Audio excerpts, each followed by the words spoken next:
Rasulullah pun menyatakan orang ini disiksa di alam barzah hanya gara-gara dia punya kebiasaan mengadu domba. Jangan kamu patuhi orang yang punya kebiasaan omongannya itu cuma yang ada itu sedikit-sedikit sumpah, sedikit-sedikit sumpah. Dia suka mencela, dia suka menghina, dan kesana kemari pekerjaannya seperti itu. La yadkhulul jannah namam, tidak akan pernah masuk surga orang yang suka senang, gemar untuk kemudian membuat orang saling bertengkar, membuat orang saling bermusuhan. Justru orang beriman yang benar adalah dia senang untuk membuat orang saling damai, saling kasih sayang. Karena ciri orang mukmin itu adalah selalu berusaha untuk mendamaikan dan memberikan kebaikan-kebaikan pada orang yang ada di sekitarnya. Doa setelah kita tasyahud akhir itu sebelum salam adalah Allahumma inni a'udzubika min adzabi jahannam wa min adzabil qabri wa min fitnatil mahya wal mamati wa min syarri fitnatil masihid dajjal. Salah satu doa yang kemudian diajarkan oleh Rasulullah setelah tasyahud akhir menjelang kita salam adalah membaca doa memohon perlindungan kepada Allah dari 4 perkara: azab neraka, lalu kemudian azab kubur, lalu kemudian fitnah hidup dan fitnah kematian, dan dari dajjal.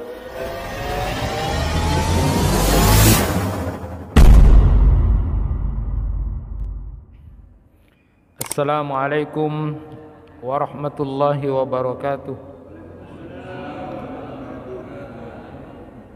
Alhamdulillahi rabbil alamin, wa bihi nasta'inu ala umuri dunya waddin.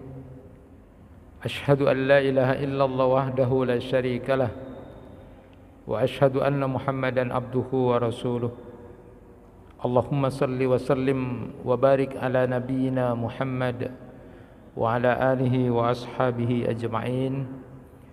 Rabbi shrah li sadri wa yassir li amri wahlul 'uqdatam min lisani yafqahu qawli, amma ba'du. Bapak-bapak, ibu-ibu jamaah kuliah maghrib yang dirahmati Allah, bersyukur kita kepada Allah atas segala nikmat yang diberikan pada kita, yang katanya para ulama itu secara akumulatif berdasarkan hadis itu. Syukur kita kepada Allah atas 3 nikmat sekaligus. Yang pertama, merasakan iman dan Islam, mudah-mudahan sampai kita mati nanti, amin. Kemudian nikmat kedua adalah nikmat sehat, dan nikmat yang ketiga adalah nikmat cukup. Jadi kalau 3-tiganya hari ini ada pada kita, maka kita sudah menjadi raja. Jadi kita berada dalam iman dan Islam, lalu kemudian yang kedua berada dalam kondisi yang sehat, dan hari ini kita bisa makan, minum, cukup, itu sudah luar biasa. Nah, sedikit saya sampaikan berkaitan dengan sehat itu. Di Imam Al-Munawi itu dalam Faidul Qadir menyatakan begini, khusus untuk sehat ini: madumta tanamu duna muhaddiat wa tastayqidu min yaumika la yukidukal wajh wa taqdi hajatuka duna ayyaksifa auratuka ahad wa tamsi ala qadamaika la yuqadukal azzu fa anta wallah malakun min mulukid dunya Allahumma lakal hamdu. Kata beliau, selama engkau bisa tidur tanpa obat penenang, bisa bangun secara normal bukan karena sakit, mampu buang air besar sendiri tanpa perlu dibantu orang lain membuka auratmu, bisa berjalan dengan 2 kakimu dan tidak mengalami lumpuh, maka demi Allah, sejatinya engkau adalah seorang raja di antara sekian banyak juga raja-raja di dunia itu. Jadi bersyukurlah kepada Allah atas segala nikmatnya. Kata beliau, ini pelajaran luar biasa. Kalau bapak masih bisa buka baju sendiri, bisa pakai baju sendiri, tidak disuruh sama keluarganya atau orang lain, berjalan dengan dua kaki, tidak diseret-seret, maka bapak atau ibu adalah raja di antara sekian raja-raja di dunia ini. Maka bersyukurlah kepada Allah atas segala nikmat yang diberikan itu. Sehingga kemudian diingat, ini pesan langsung dari Rasulullah sallallahu alaihi wasallam, man atat alaihi sittuna sanatan faqad a'darallahu ilaihi fil umur.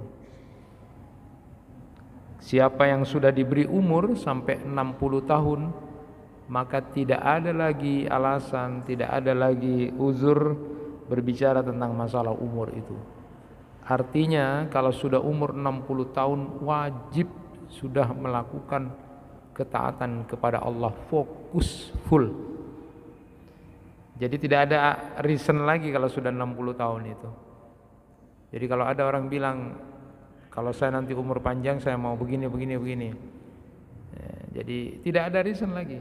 Jadi harus full, fokus segala aktivitasnya itu ditujukan dalam rangka untuk mencari ridha Allah Subhanahu wa taala.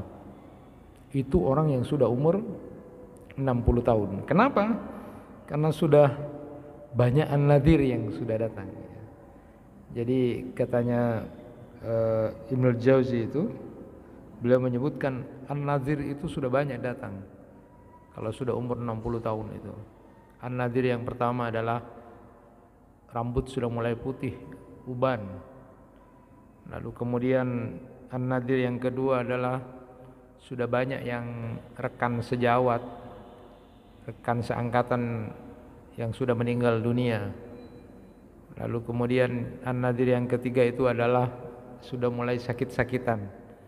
Nah, itu adalah bagian an-nadhir. Jadi jangan sampai kemudian kalau sudah usia 60 tahun kemudian diberikan nikmat oleh Allah, masih bisa bangun, sehat dan sebagainya, itu adalah Anda sebagai seorang raja. Demi Allah Anda adalah seorang raja. Kalau masih bisa pakai baju sendiri, buang air besar sendiri, tidak dituntun orang, itu adalah nikmat yang luar biasa dari Allah Subhanahu wa taala. Nah, oleh karena itu ada dialog yang cukup inspiratif itu ketika Fudail bin Iyad bertemu dengan seorang yang sudah usianya 60 tahun. Jadi ketemu dengan orang yang sudah usianya 60 tahun itu. Ditanya, "Berapa usianya Bapak?" 60 tahun sudah. Lalu kemudian Fudail bin Iyad, "Masya Allah, luar biasa. Anda berjalan sudah mendekati Allah dan hampir sampai sudah sama Allah."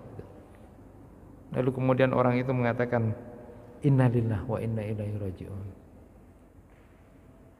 Sesungguhnya kita punya Allah dan kita akan kembali kepada Allah. Lalu kemudian ketika mendengar itu Fudail bin Iyad, "Bapak tahu maknanya inna lillahi itu?" "Ya, bagaimana?" dia tanya sama Fudail. "Gimana itu tafsirannya?" Lalu kemudian Fudail bin Iyad itu mengatakan, "Bila Bapak sudah sadar dan tahu bahwa kita semua akan bertanggung jawab di hadapan Allah terhadap segala nikmat yang sudah diterima di dunia ini, maka Bapak dan Ibu, maka Anda harus siapkan bagaimana nanti bertanggung jawab di hadapan Allah Subhanahu wa taala." Itulah orang yang paham betul tentang kalimat istirja, innalillahi wa inna ilaihi raji'un itu.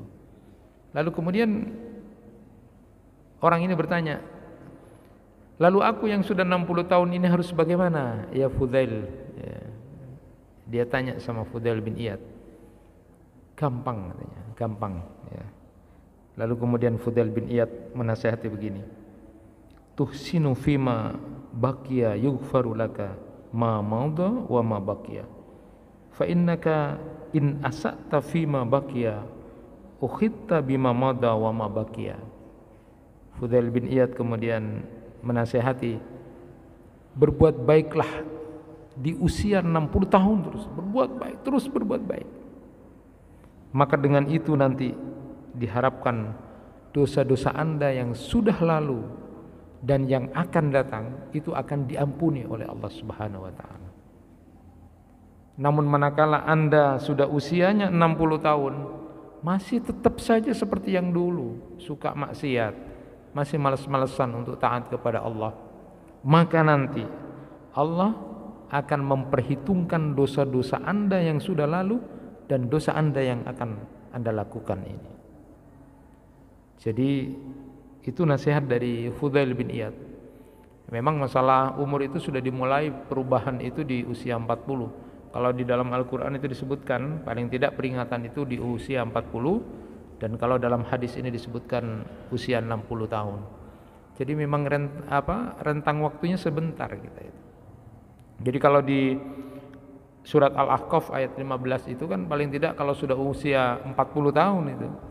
40 tahun itu adalah seperti doa yang kemudian diabadikan di dalam Al-Quran itu, berdoa Rabbi auzi'ni an ashkura ni'mataka allati an'amta alayya wa ala walidayya wa an a'mala salihan tardah wa aslih li fi dzurriyyati inni tubtu ilaika wa inni minal muslimin. Jadi kalau sudah umur 40 tahun itu dimulai, yang paling banyak dilakukan adalah kalau sudah usia 40 tahun banyak-banyaklah bersyukur kepada Allah, lalu perbaiki bakti kepada orang tua jauh lebih bagus. Lalu setelah itu yang kedua, kalau usia 40 tahun ini, saya pikir ini banyak yang sudah 40 tahun ke atas ini, nanti yang 60 tahun juga sudah ada ya. Jadi yang pertama dilakukan banyak-banyak bersyukur kepada Allah usia 40 itu. Lalu kemudian perbaiki bagaimana baktinya kepada orang tua. Lalu kemudian berpikir beramal yang diridhai oleh Allah, itu saja, beramal soleh.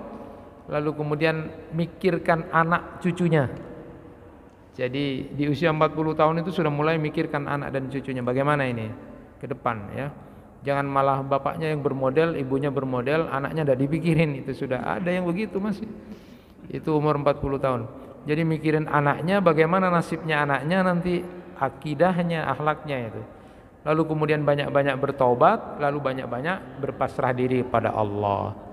Nah, ini sudah di dalam Quran surat Al-Ahqaf ayat 15. Nah, kalau di hadis Rasulullah SAW, kalau sudah usia 60 tahun itu sudah gak ada alasan.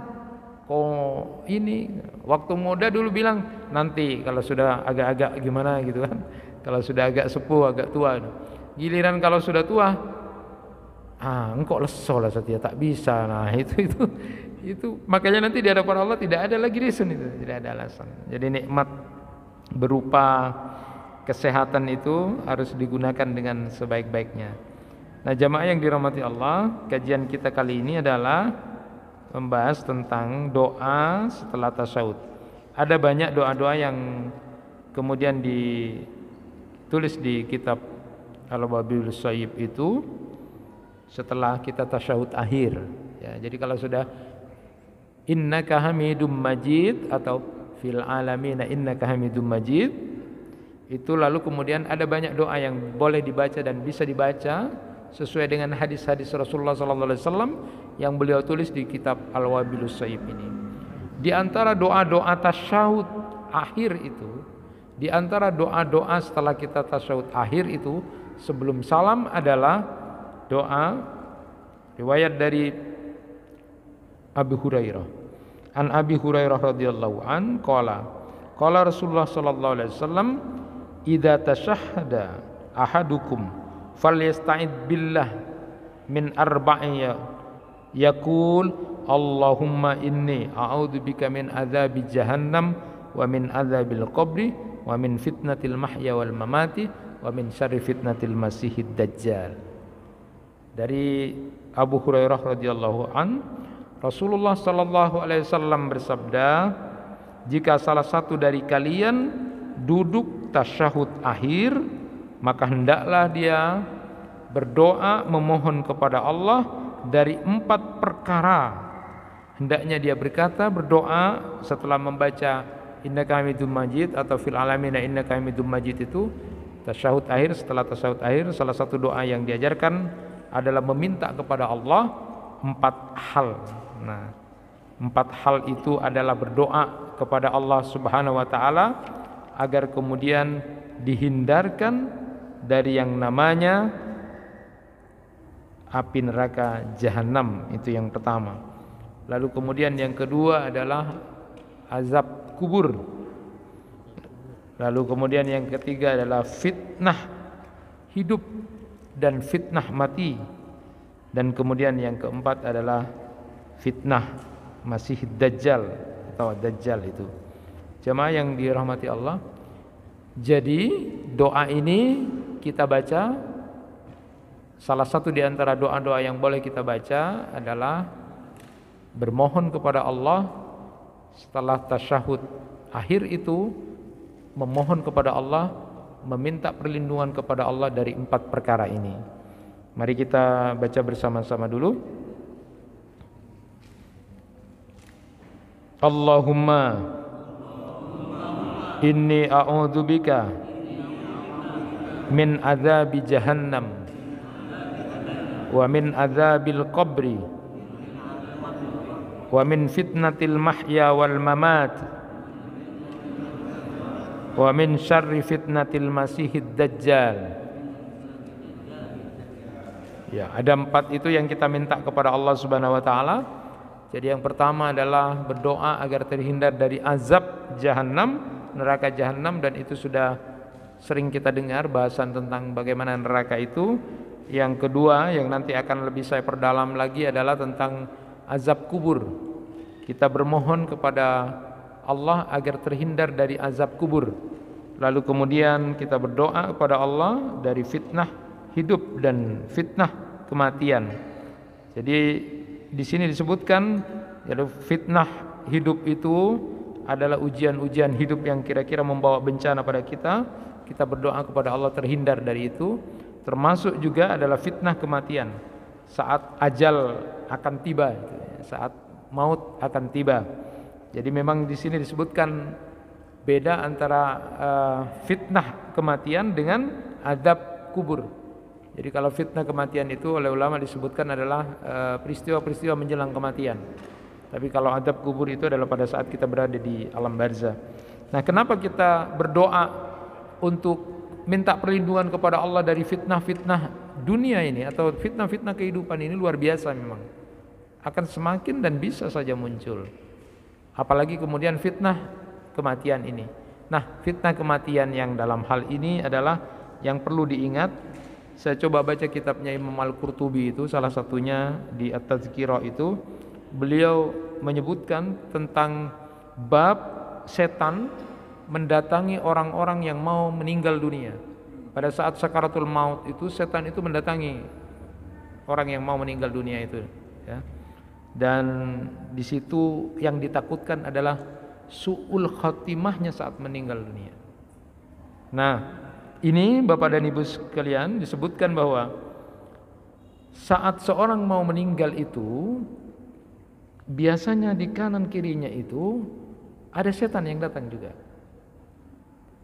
Nah, hebatnya setan itu menyerupai bapak kita yang sudah meninggal, ibu kita yang sudah meninggal, dan bisa menyerupai orang-orang yang kita sayangi dan kita cintai. Nah, itu disebutkan di situ. Jadi bapak kita itu lalu kemudian mengatakan, "Cong," bahasanya kalau laki-laki, "Cong, bapak itu sayang sama kamu, sudah ngasih." Nah, orang bapak itu kan yang kita sayangi. Sebenarnya, Cong, agama yang paling baik itu adalah Yahudi. Sudah kamu mati aja dalam keadaan Yahudi. Nah, coba bayangkan sudah dalam kondisi mau mati, yang datang itu adalah bapak kita yang sudah meninggal, yang kita sayang misalnya. Dan setelah itu ibu kita juga di sebelah kiri itu setan menyerupai ibu kita. Lalu kemudian meminta, "Cong," gitu bahasanya, "ibu ini sayang, sudah melahirkan kamu, membesarkan kamu. Ternyata bagus agama yang benar itu," ya, menyerupai itu karena dia sudah mau meninggal dunia, adalah agama Nasrani. Matilah dengan agama Nasrani. Apa ndak hebat itu? Jadi setan itu memang mau memproklamirkan dirinya, mau menyesatkan manusia-manusia hamba Allah itu sampai menjelang kematiannya pun mereka melakukan aksi itu. Nah, kalau kita kan kalau tidak siap seperti itu luar biasa. Nah, siapa yang kemudian tidak akan terpengaruh dengan itu kalau kemudian kita tidak kuat? Makanya doa yang kemudian di dalam Quran surat Ali Imran ayat 8 itu salah satunya yang harus kita baca terus. Rabbana la tuzigh qulubana ba'da id hadaitana wa hab lana min ladunka rahmah innaka antal wahhab. Ya Rabb, jangan engkau condongkan hati kami kepada kesesatan setelah engkau berikan petunjuk kepada kami, dan karuniakanlah kepada kami rahmat dari sisimu, sesungguhnya engkau adalah maha pemberi. Jadi inilah doa yang diajarkan kepada kita, juga boleh kita baca dan biasakan berdoa seperti itu. Jangan sampai condongkan kesesatan, karena di akhir hidup kita, hatta sudah mau meninggal dunia, setan masih beraksi gitu. Bagaimana kalau kita tidak siap dengan itu?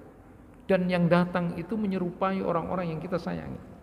Maka sampai diceritakan itu Abdullah bin Ahmad bin Hambal itu pernah bercerita bahwa ayahnya ketika mau meninggal, Ahmad bin Hambal itu, aku menyaksikan kematian ayahku. Saat kemudian ayahku itu mau meninggal, lalu kemudian ketika ditalkin gitu, diajari la ilaha illallah, sampai kemudian tidak gitu. Tidak, lalu pingsan gitu. Loh, kok seperti itu gitu. Ternyata setelah siuman lagi terus ditanya, sambil masih belum sadar banget, "Bapak lihat apa?" "Ayah lihat apa?" "Setan berada di atas kakiku itu." Dia lalu kemudian mengatakan, "Kamu orang baik, kamu orang bagus." Jadi dipuji-puji seperti itu. "Ikut aku aja." Terus dia bilang, "Tidak, aku tidak mau ikut kamu." "Tidak." "Tidak." Seperti itu. Jadi ini cerita yang kemudian mengilhami kita nanti. Suatu saat kalau kita menalkin orang, lalu ketika kita menalkin orang itu, lalu kemudian dia tidak nyambung, jangan kemudian langsung ditafsiri jelek ya. Makanya cara menalkinnya itu juga harus pelan-pelan, jadi tidak terus-terusan. Jadi bahasanya itu kalau umpamanya mau ditalkin itu diajari la ilaha illallah, pelan-pelan. Jadi kalau sudah pernah mengatakan la ilaha illallah, jangan terus-terusan. Itu bahasanya seandainya dia kemudian bisa ngomong, iyalah ambu cak terus-terusan kok petengan gitu. Jadi la ilaha illallah. Itu diajari seperti itu. Nah, jangan sampai kemudian menjadi fitnah kematian ini. Ini bahaya. Harus hati-hati, harus dengan giliran pelan-pelan. Nah, tidak usah kemudian dipaksa-paksa. Nah, jamaah yang dirahmati Allah, nanti saya akan sampaikan dalam fitnah kematian ini pun ternyata di satu kisah yang saya ambil di Mi'atu Kissatin wa Qissati fi Anisis Sholihin, ada orang yang kemudian memang tidak bisa untuk mengucapkan kalimat tahlil itu, kalimat la ilaha illallah pada saat akhir hidupnya. Kalau kemarin sudah kita jelaskan, salah satu di antaranya adalah karena dia tidak bisa menjaga lisannya dari membeber-beberkan aib seseorang, kesalahan orang lain. Yang disebut oleh Ibnu Jauzi itu, man hafidha lisanuhu li ajlillahi ta'ala fid dunya atlaqallahu lisanuhu bisyahada indal maut wa liqa Allah ta'ala. Jadi siapa yang bisa menjaga lisannya daripada membeber-beberkan kesalahan orang lain, membeber-beberkan aib orang lain karena Allah, maka nanti akan sangat dimudahkan dia menjelang kematiannya untuk mengucapkan kalimat syahadat pada saat menjelang kematiannya dan kemudian ketika mau bertemu dengan Allah. Artinya sebaliknya, siapa yang kemudian senang dan gemar untuk membeber-beberkan seperti itu dan dia gemar dan senang, maka nanti Allah akan susahkan dan sulitkan dia ketika mau meninggal dunia untuk mengucapkan kalimat la ilaha illallah. Dan cerita yang menarik ini adalah cerita dari Mansur bin Ammar itu. Dia bercerita begini, dulu aku punya sahabat, sahabatku itu adalah orang yang banyak maksiat, banyak melakukan dosa.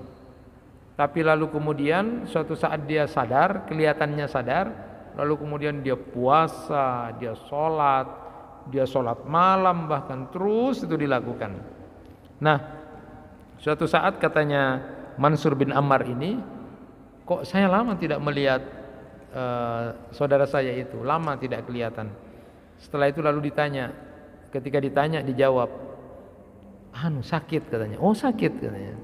Lalu kemudian Mansur bin Ammar ini mau menjenguk ya, ingin tahu. Setelah itu sampai di rumahnya diterima oleh putrinya. Siapa bapak? Oh temannya. Oh silakan masuk. Jadi ayah saya sakit gitu katanya putrinya itu. Lalu kemudian Mansur bin Ammar ini ketika melihat saudaranya yang sedang sakit ini kelihatan tidak bagus gitu. Jadi hitam, jadi terus matanya agak memutih saja gitu.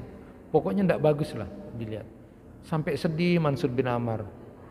Lalu kemudian dia mengatakan begini, wahai saudaraku, kalau dalam kondisi seperti ini perbanyaklah kamu baca kalimat tahlil la ilaha illallah. Lalu orang ini kemudian melirik sama Mansur bin Ammar lalu mengatakan, aku sudah tidak bisa untuk mengucapkan la ilaha illallah. Aku sudah dihalangi lisanku untuk bisa mengucapkan kalimat la ilaha illallah. Terkagetlah kemudian Mansur bin Ammar ketika mendengar ini. La haula wala quwata illa billah. Kenapa engkau mengatakan begitu? Lalu mana salatmu itu? Mana tahajudmu itu? Mana puasamu itu? Lalu kemudian orang ini bercerita, sesungguhnya aku melakukan itu semua hanya aku biar disebut orang baik, bukan karena Allah. Hanya biar orang-orang kemudian melihat aku ini orang baik, bukan karena Allah. Saat aku sendirian, tidak dilihat oleh banyak orang, aku melakukan maksiat. Lalu saat aku sakit luar biasa, lalu kemudian aku bilang sama putriku, ambilkan mushaf Quran. Lalu kemudian aku mengatakan, ya Allah, dengan bacaan Quran yang sudah aku baca ini, sembuhkan aku tidak akan mengulangi kembali. Lalu ternyata kemudian setelah itu sembuh. Ternyata ketika diberi kesehatan lagi, melakukan lagi yang sama. Sakit lagi, lalu kemudian suruh ambilkan lagi Quran. Ya Allah, bacaan-bacaan Quranku itu andai Engkau terima, sembuhkan aku berjanji tidak akan mengulangi lagi. Sampai ketiga kalinya, lalu kemudian dia melakukan hal yang sama. Giliran saat kemudian dia mengatakan ambil mushaf Al-Quran kepada anaknya, yang sudah ketiga kalinya itu berulang kali dia begitu, artinya dia tidak ikhlas karena Allah ketika melakukan kebaikan-kebaikan hanya untuk ingin disebut sebagai orang baik, dan ketika sendirian dia justru bermaksiat. Lalu kemudian yang ketiga itu ketika dia mengatakan, akan aku baca Al-Quranmu ya Allah, karena sudah sungguhan lagi, bukan bacaanku yang akan aku baca Quran sekarang. Ternyata saat mau baca Al-Quran dia sudah tidak bisa membaca Al-Quran. Dia tidak bisa melihat huruf-huruf Al-Quran itu. Lalu kemudian dia sakit sampai seterusnya yang kemudian sampai dijenguk. Aku sudah dihalangi Allah untuk bisa mengucapkan la ilaha illallah, na'udzubillahi min dzalik. Saat itu ketika ketiga kalinya itu, lalu kemudian ketika dia bersumpah akan betul-betul tidak akan mengulangi lagi, lalu kemudian aku dengar suara, katanya orang ini kepada Mansur bin Ammar, ada suara yang mengatakan, tatuba aniz zunubi idza maritta wa tarji'uz zunub liz-zunubi idza barita fakam min kurbatin nahaka minha wa kam kasafal bala idza bulita amma takhsha bi an ta'tiya al manaya wa anta alal khataya qad duhita. Ada suara yang kemudian menyatakan begitu, engkau bertobat dari dosa-dosa ketika engkau jatuh sakit, tetapi engkau kemudian kembali melakukan dosa-dosa lagi setelah kamu sehat.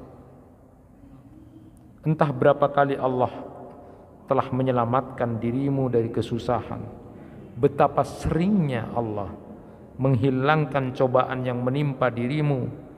Apakah engkau tidak khawatir kematian menimpamu sementara dirimu sedang larut dalam kesalahan-kesalahan dan dosa itu. Itu yang aku dengar, katanya orang ini kepada Mansur bin Amr. Lalu kemudian Mansur bin Amr terus melihat, terus cerita dia disaksikan. Lalu karena sudah waktunya cukup mau pulang, ketika mau pulang belum sampai di pintu rumahnya, mau keluar dari rumahnya orang ini, lalu kemudian orang ini ternyata sudah meninggal dunia. Mansur bin Amr saat itu kemudian belajar, inilah fitnah kematian. Inilah fitnah kematian yang ditakuti. Makanya doa yang kita minta kepada Allah, di antara doa-doa yang kita minta setelah tasyahud akhir itu, memohon kepada Allah jangan sampai kemudian kita berada dalam fitnah kematian yang berbahaya itu. Bermohonlah, berlindunglah kepada Allah. Karena setan itu terus beraksi justru sampai pada titik kita mau mati.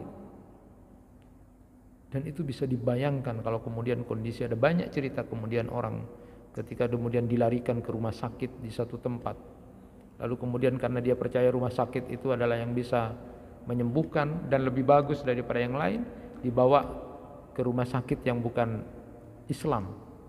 Tapi ternyata tidak tahukah di sana ketika mau menjelang kematiannya, kalau terjadi itu bisa. Inilah hal yang ditakutkan, kengerian yang luar biasa tentang ending akhir hidup seseorang. Akhirnya saja setan masih bisa beraksi di saat kita sudah tidak bisa berdaya. Makanya berbohong kepada Allah, di antara doa yang kemudian kita baca setelah tasyahud akhir adalah memohon kepada Allah dari fitnah hidup dan fitnah kematian. Allahumma inni a'udzubika min adzabi jahannam wa min adzabil qabri wa min fitnatil mahya wal mamati wa min syarri fitnatil masihid dajjal. Nah, jamaah yang dirahmati Allah, khususnya sekarang kita akan kaji bahas tentang azab kubur itu. Jadi kita di antara doa itu juga memohon kepada Allah agar terhindar dari yang namanya azab kubur. Dan yang menarik jamaah yang dirahmati Allah, di antara penyebab seorang itu disiksa di kuburnya itu, dan ini adalah hadis yang sudah cukup masyhur, adalah ketika Rasulullah SAW melewati satu kuburan, lalu kemudian Rasulullah menyatakan orang yang ada di kuburan ini sedang disiksa. Lalu kemudian Rasulullah menyatakan, amma ahaduhuma fakana yas'a bin namimah wa amma ahaduhuma nakana la yastabri'u min baulihi. Rasulullah SAW bersabda, dua orang ini disiksa bukan karena dosa besar. Bayangkan, apalagi dosa besar gitu. Bukan karena dosa besar. Yang satunya itu disiksa karena dia suka namimah, suka mengadu domba orang. Senang kalau orang itu tengkar, dia yang jadi provokatornya. Itu orang namimah. Lalu kemudian yang satunya itu adalah tidak bersuci. Ya, ketika kemudian buang air kecil, dia tidak bersuci. Banyak yang kita lihat dan saksikan biasanya kalau la yastabdu min bauli ini adalah banyak bapak-bapak laki-laki. Ya, kalau ibu-ibu rata-rata malu untuk pipis itu kan. Tapi yang sering banyak itu adalah bapak-bapak. Ya, mohon maaf, hati-hati bapak-bapak yang punya supir, tanggung jawab. Jadi kalau memang mau pipis, ya ke tempat ada airnya lah, toilet. Jangan cuma modal cuma di tek-tek gitu saja, jangan. Banyak itu.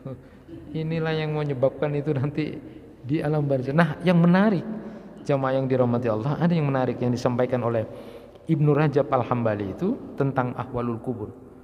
Ketika membahas ini, kenapa kemudian hadis ini membicarakan tentang hal yang sepele, disiksa di alam kubur, di alam barzakh itu karena perbuatan yang sepele kayaknya. Ternyata kata beliau bahwa kekhususan ini adalah berbicara tentang nanti hak Allah dan hak hamba. Jadi nanti di akhirat yang pertama kali akan ditanyakan oleh Allah adalah tentang sholat, hak Allah itu, tentang sholatnya. Karena akhirat itu adalah nanti puncaknya. Sedangkan alam barzah atau alam kubur itu adalah awal menuju alam akhirat. Makanya disebut innal maqbara atau innal qabra awalu manazil akhirat. Jadi kuburan itu, alam barzah itu adalah awal menuju alam akhirat. Nah, karena nanti di alam akhirat yang akan ditanyakan adalah tentang sholat, yang pertama tentang hak Allah itu adalah sholat, maka pengantar untuk melakukan sholat itu adalah bersuci, takhara. Jadi makanya di alam barzah pun hal itu ditanyakan. Begitu tentang hak hamba nanti di akhirat. Yang nanti akan ditanyakan di akhirat itu adalah tentang pembunuhan. Dan yang menjadi pengantar pembunuhan itu adalah adu domba. Saling kemudian memprovokasi untuk melakukan kejelekan. Makanya lalu kemudian di kitab Mi'ah Kissatin wa Mi'at min Anisis Salihin itu disebutkan ada satu riwayat, jangan entengkan namimah itu. Lagi-lagi ini adalah masalah dosa lisan. Jangan entengkan orang namimah itu. Kalau dalam hadis disebutkan la yadkhulul jannah namam. Tidak akan pernah masuk surga orang yang suka mengadu domba itu. Hati-hati dengan lisan. Nah, apa riwayat yang luar biasa itu disebutkan pernah ada seorang budak yang keren lah, bagus lah. Ketika dia jual sama orang, ini budak mau saya jual. Terus ada orang yang beli, gimana budaknya? Bagus, keren. Ada cacatnya dia, ada hal yang tidak bagusnya. Ada sih, dia cuma tukang ngadu domba gitu, tukang ini gitu. Tapi keren lah orangnya itu. Terus orang itu yang membeli ini, enggak apa-apa, cuma itu saja, cuma itu bisa diatasi gitu kan, cuma itu bisa diatasi, cuma masalah namimah itu bisa diatasi. Ternyata apa yang terjadi, budak ini ketika sudah menjadi budak di rumah tuan majikannya atau di majikannya ini, lalu karena dia suka memprovokasi, apa yang dilakukan? Budak ini mengatakan sama istrinya, majikannya yang perempuan, dia mengatakan, Bu, bapak itu punya selingkuhan. Jadi nanti biasanya itu menginginkan ibu, lalu kemudian menginginkan bapak ini meninggal. Nanti ibu itu akan merencanakan malam pada saat bapak tidur akan membunuh bapak. Kalau tidak percaya, ya silakan aja nanti. Dia akan membunuh dengan pisau cukur. Nah, sudah. Cuma dia kan syah gitu kan. Cuma namimah saja. Nah, ternyata budak ini lalu kemudian pergi lalu kemudian ke bapaknya. Ya, dia justru menyatakan begini, Bu, bapak itu tidak akan mencintai ibu lagi kecuali ibu ambil rambut di jenggotnya, pokoknya ambil gunting di rambutnya atau kemudian jenggotnya, pokoknya dapat rambut. Nanti lakukan pada saat bapak tidur. Jadi benar itu. Karena itu percaya supaya takut kehilangan cintanya. Ini istrinya malam-malam itu ketika sudah petang itu bawa alat cukur untuk ngambil jenggot suaminya ketika tidur. Sedangkan suaminya ini pura-pura tidur karena menjaga, katanya dia mau membunuh saya. Ternyata betul itu. Saat kemudian dibawa, hanya diprovokasi oleh budaknya ini. Lalu kemudian ketika mau diambil rambutnya itu, lalu ini disangka mau dibunuh. Bangunlah dia, lalu diambil pisau cukur itu, dibunuh istrinya. Pembunuhan. Lalu kemudian keluarga istrinya tahu, dikabari juga sama budaknya itu bahwa rencananya akan dibunuh anaknya sampean. Datang keluarganya, bunuh laki-laki, dua-duanya meninggal. Inilah bahayanya namimah yang menganggap bahwa namimah itu hanya persoalan kecil. Ternyata bahkan Rasulullah pun menyatakan orang ini disiksa di alam barzah hanya gara-gara dia punya kebiasaan mengadu domba. Artinya ngadu orang. Dia senang kalau orang itu tengkar. Dia senang kalau heboh. Dia senang, pekerjaannya seperti itu. Nah, inilah orang-orang yang nanti akan disiksa di akhirat. Sehingga kemudian Umar bin Khattab pun paling tidak senang ketika kemudian diaduin hal-hal yang tidak baik gitu. Ya. Ketika diaduin hal-hal yang tidak baik itu, ketika suatu saat ada orang yang wadul tentang kamu ini dibilang begini katanya. Umar itu sampai mau marah sudah. Diwadulin oleh orang ini. Kamu itu begini-begini, kamu begini, panas sudah. Tapi kemudian Umar menunduk, lalu kemudian istighfar, lalu kemudian mengatakan begini. Terus berhenti, setelah itu mengatakan begini. Baik saudaraku, apa yang sudah kamu sampaikan itu aku akan coba cek. Bila ternyata kamu itu bohong dengan omonganmu, maka kamu termasuk golongan orang-orang yang dalam Quran surat Al-Hujurat ayat 6. Ya ayyuhalladzina amanu in ja'akum fasikum binaba'in fatabayyanu. Kamu termasuk orang yang fasik. Tapi bila ceritamu itu benar, ceritamu itu jujur, kata Umar itu, lalu dia, walaupun kamu ceritanya benar dan jujur, maka kamu juga termasuk golongan orang-orang yang wala tuti kulla hallafim mahin hammazin masaim binamin. Maka kamu termasuk orang-orang yang kemudian orang yang suka, jangan kamu patuhi orang yang setiap omongannya sedikit-sedikit bersumpah, suka menghina, suka mencela, dan kemana-mana dia cuma kemudian menyebarkan untuk orang suka bertengkar. Jangan kamu patuhi orang yang punya kebiasaan omongannya itu cuma yang ada itu sedikit-sedikit sumpah, sedikit-sedikit sumpah. Dia suka mencela, dia suka menghina, dan kesana kemari pekerjaannya seperti itu. Ingat apa yang terjadi kepada istri dari Abu Lahab itu. Tabbat yada abi lahabi wa tab ma agna anhu malu wa ma kasab. Sayasla naran dhatal lahab wa imra'atuhu hammalatal hatab. Ini hebat ini. Fi jidha min masad. Ini hebat. Jadi diibaratkan seperti membawa kayu bakar. Istrinya Abu Lahab itu kesana kemari diibaratkan seperti membawa kayu bakar. Ada perempuan yang seperti itu. Padahal kelihatannya ibadahnya bagus, tapi kegiatan dan aktivitasnya adalah hammalatal hatab,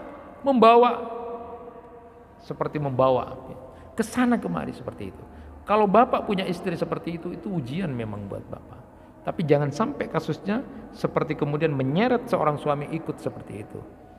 Tapi di sisi lain, ya, apa yang dilakukan oleh Abu Lahab ini ternyata buat peringatan. Padahal Abu Lahab itu sama istrinya itu betul-betul akan mencoba mencari kesalahan sedikit pun dari Rasulullah, akan dikatakan bohong sama orang. Padahal ketika ayat ini turun yang menyatakan bahwa Abu Lahab itu akan celaka, istrinya adalah, kenapa kemudian mereka tidak pura-pura jadi baik atau pura-pura masuk Islam misalnya, sehingga kemudian bisa mengatakan Muhammad bohong. Itu wahyu katanya berbicara bahwa kami ini adalah orang-orang yang tidak benar, orang-orang tidak genah. Tapi ternyata kami ini adalah orang-orang benar. Tapi kenapa mereka tidak masuk Islam pura-pura? Itulah hebatnya bahwa ternyata di situ ada rahasia Allah ditunjukkan. Bahwa ternyata katanya Syekh Mutawalli Sya'rawi itu, bila di dalam Al-Quran itu orangnya itu disebut langsung maka tidak akan terjadi lagi. Tapi kalau cuma gelarnya, jadi Abu Lahab itu gelar saja ya. Jadi gelar, maka itu bisa terjadi di masa yang akan datang. Jadi seperti Fir'aun ya. Itu bisa saja terjadi ya. Karena itu gelar saja. Abu Lahab dan istrinya Hammalah bisa saja terjadi itu. Tapi kalau disebutkan asli orangnya namanya tidak akan terjadi lagi ya. Tetapi kalau kemudian disebut gelarnya saja maka bisa jadi di masa yang akan datang itu terjadi. Nah, itulah bapak-bapak dan ibu-ibu yang dirahmati Allah. Marilah kita berdoa kepada Allah. Salah satu doa yang kemudian diajarkan oleh Rasulullah setelah tasyahud akhir menjelang kita salam adalah membaca doa memohon perlindungan kepada Allah dari yang namanya azab neraka, lalu kemudian azab kubur, lalu kemudian fitnah hidup dan fitnah kematian, dan dari Dajjal. Nah, kalau Dajjal ini berkaitan dengan si mata satu gitu ya, istilahnya itu ya. Jadi sudah tidak ada kebaikan, kejelekan. Kenapa kemudian kita disuruh berdoa? Hikmahnya, sejak Rasulullah sudah ada doa, padahal Dajjal itu nanti terakhir datang, supaya kemudian diingatkan pada generasi muslim, kelompok muslim, generasi muda, bahwa Dajjal itu memang akan datang, lalu kemudian awas, dia pembohong, dia adalah tukang sihir yang sangat berbahaya nanti. Jadi diingatkan jauh-jauh sebelumnya, karena nanti digambarkan di akhir zaman banyak perempuan-perempuan yang kemudian terpana dengan kesaktian dari Dajjal ini. Maka sudah dibacakan ini doa, supaya kemudian ingat akan ada muncul itu, supaya kemudian tidak lupa. Nah, kalau kita kemudian berusaha biasa membaca doa ini, insya Allah kita akan terlindungi dari 4 hal yang memang kemudian diperintahkan oleh Rasulullah untuk meminta perlindungan kepada Allah, dari azab neraka, azab kubur, fitnah dunia dan fitnah kematian, lalu kemudian fitnah Masih Dajjal. Mudah-mudahan kita yang hadir saat ini diberikan kekuatan oleh Allah Subhanahu wa taala untuk tidak menjadi orang yang namimah, karena orang yang namimah itu la yadkhulul jannah namam, tidak akan pernah masuk surga orang yang suka senang, gemar untuk kemudian membuat orang saling bertengkar, membuat orang saling bermusuhan. Justru orang beriman yang benar adalah dia senang untuk membuat orang saling damai, saling kasih sayang. Karena ciri orang mukmin itu adalah selalu berusaha untuk mendamaikan dan memberikan kebaikan-kebaikan pada orang yang ada di sekitarnya.